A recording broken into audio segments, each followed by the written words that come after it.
Hello, my dear friends. Welcome back. Home. Yes, home. That warm, familiar place where the door is always open, the lights are soft, and your English is always welcome, mistakes and all. I am truly happy to see you again today. Please, come in, take off your worries, find a comfortable chair, and let your shoulders relax. This is your time. My name is Jane, and this is our safe and gentle space to practice English, slowly, confidently, and without fear. And sitting right here beside me, as always, is my wonderful friend and learning partner, Jessica. Hello, everyone. I'm Jessica, and I just love this part. When we all settle in together, it feels like we're meeting old friends for tea and conversation. Jane, every time we do this, it feels less like teaching and more like sharing stories. It really does, Jessica. And if you are brand new here, welcome. We are so glad you found us. You are now part of our family. And if you've been with us before, thank you for coming back. Your presence means more than you know. Before we begin, please take a small moment to subscribe and tap the like button. It truly helps us keep creating these calm, friendly English lessons just for you. Now, let's begin. Today, we are going back to the very beginning, the very first step of any conversation, before grammar, before vocabulary, before confidence. The greeting. How do we say hello? And how do we answer when someone asks, "How are you?" It sounds simple, doesn't it? But greetings carry emotion. They carry respect. They tell the other person who we are and how we feel.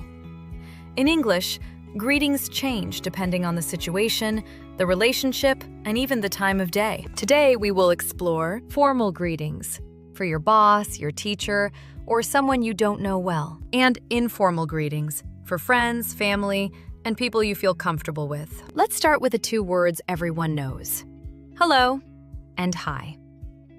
Jessica, when do you usually say hello? I say hello when I want to sound polite and respectful. For example, when I answer the phone, meet someone for the first time, or speak to someone older or more professional. Exactly.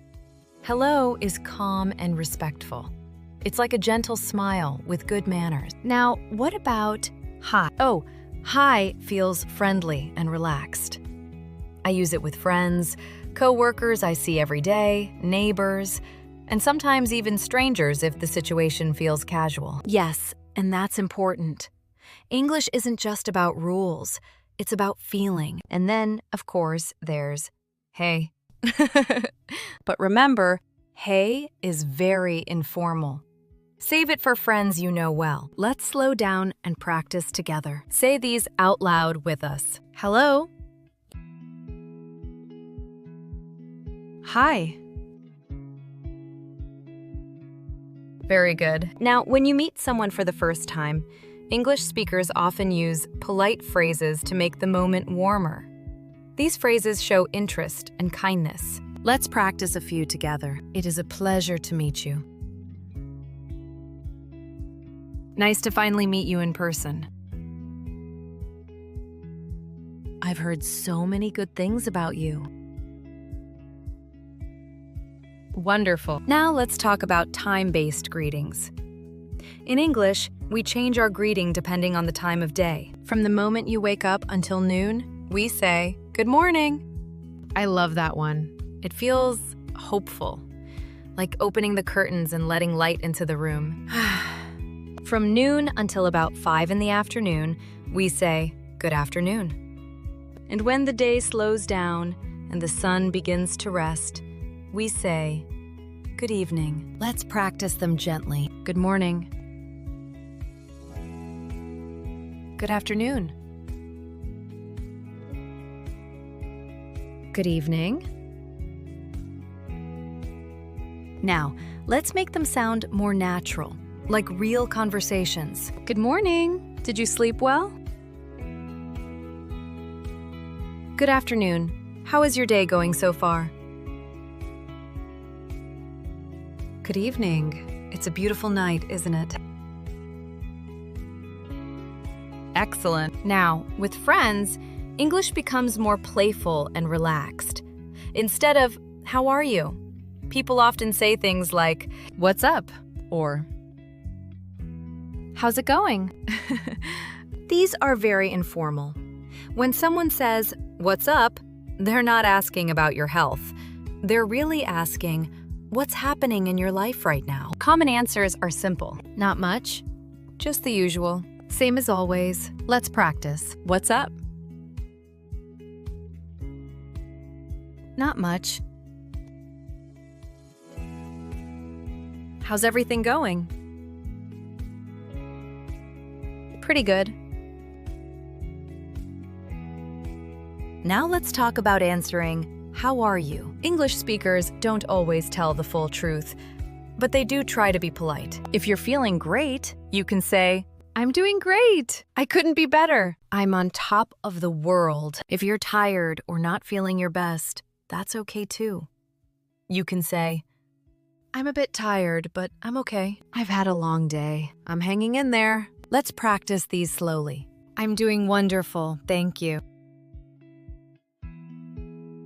"I'm a bit tired today, but I'm okay. I've been better, but I'm hanging in there." Beautiful. Now, every conversation needs a gentle ending. We don't always just say, "Bye." We often add warmth or kindness. For example, "It was great talking to you. Take care. Have a wonderful day." Let's practice a few. "It was lovely catching up with you. I look forward to seeing you again soon." Enjoy the rest of your day. We've shared so many greetings today, from formal meetings to relaxed chats with friends. Remember, English is like a song. At first, it feels slow and strange, but the more you repeat it, the more natural it becomes. Before we say our own goodbye, please remember to subscribe and stay with us. And here's your gentle challenge for today. In the comments, choose one greeting we practiced and use it. Try something new. Be brave. We'll be reading them with smiles. Thank you for spending this time in our home. Keep speaking, keep smiling, and be kind to yourself. See you very soon. Goodbye.